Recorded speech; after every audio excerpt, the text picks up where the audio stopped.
Nas fendas sombrias de um império que se julgava eterno, onde o eco dos deuses pagãos ainda ressoava pelas ruas de mármore, uma nova luz, frágil e audaciosa, ousava cintilar. Pelas estradas poeirentas da Anatólia, um homem caminhava, e sua sombra carregava a promessa de uma revolução espiritual.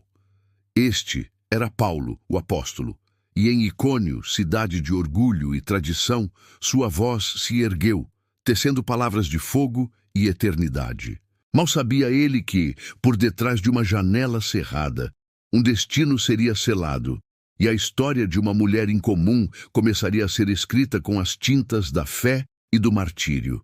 Esta é a saga de Tecla, a virgem de Icônio, cuja alma despertou para um chamado mais alto, disposta a pagar o preço supremo pela verdade que abraçara. Em Icônio, Paulo hospedou-se na casa de Onesíforo, e ali, da rua e das janelas vizinhas, sua pregação ecoava como um trovão distante, ou como o murmúrio de uma fonte no deserto. Ele falava do Cristo, da pureza, da ressurreição e do reino vindouro. Tecla, jovem nobre, prometida em casamento a Tamíris, um homem de posses e influência, ouvia da janela de sua casa. Dia e noite, por 3 dias, ela permaneceu cativa daquela voz, sem comer nem beber, absorvendo cada sílaba como se fosse o próprio pão da vida. A mensagem de Paulo sobre a bem-aventurança da castidade e a vida em Deus penetrou seu coração como uma espada de 2 gumes, revelando um caminho que ela jamais sonhara. Seu espírito, antes adormecido pelas promessas terrenas de um casamento vantajoso, agora ardia com um fogo sagrado. Sua mãe, Teocleia, e seu noivo, Tamíris, observavam com crescente alarme a transformação da jovem.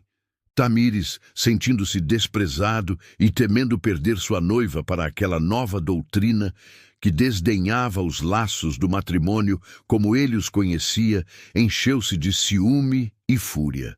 Teocleia, desesperada, questionava a filha: "Por que permaneces assim, ó Tecla, com os olhos fixos no chão, sem responder palavra, como se estivesses enfeitiçada?" Mas Tecla estava absorta nas palavras de Paulo, seu coração já entregue ao Cristo.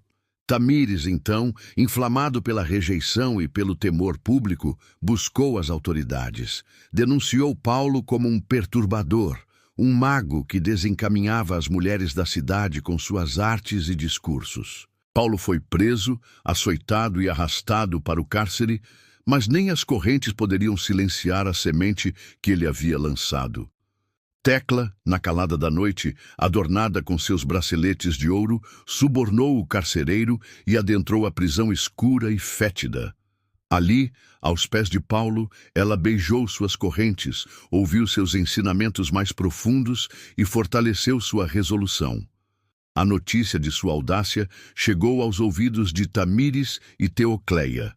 A traição era dupla, ao noivo e aos deuses da cidade. Levada perante o governador e instada a renegar sua fé e casar-se com Tamíris, Tecla permaneceu firme, seu olhar fixo numa realidade invisível aos seus acusadores.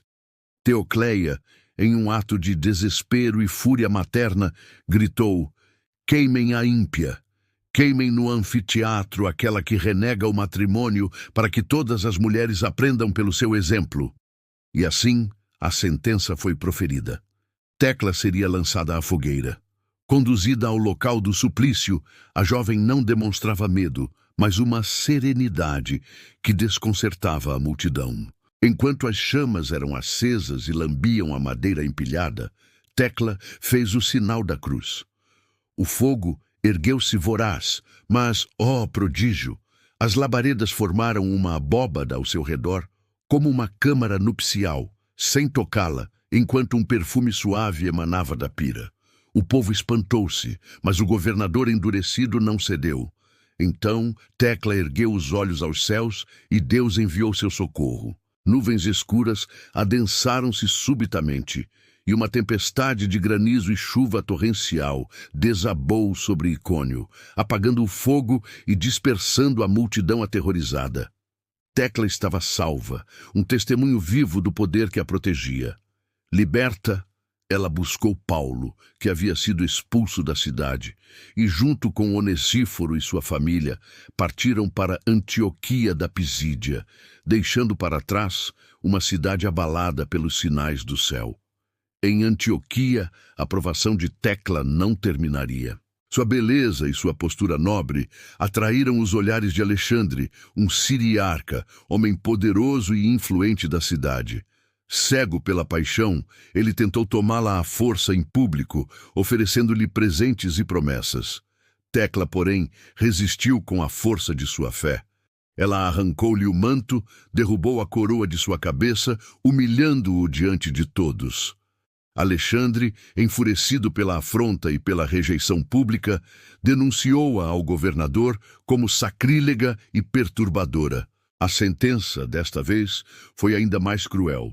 Seria lançada às feras na arena para o deleite sanguinário do povo.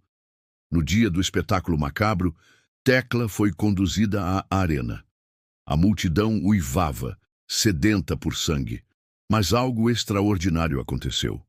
Uma leoa, a mais temível das feras soltas contra ela, aproximou-se e, em vez de atacá-la, deitou-se a seus pés, mansa como um cordeiro, e começou a lamber-lhe as feridas dos açoites. As outras feras eram contidas por esta leoa protetora. Alexandre, insatisfeito, exigiu mais. Tecla foi amarrada a touros selvagens, mas as cordas se romperam milagrosamente. Vendo um tanque de água cheio de focas carnívoras, Tecla exclamou: "Em nome de Jesus Cristo, eu me batizo neste último dia." E lançou-se à água.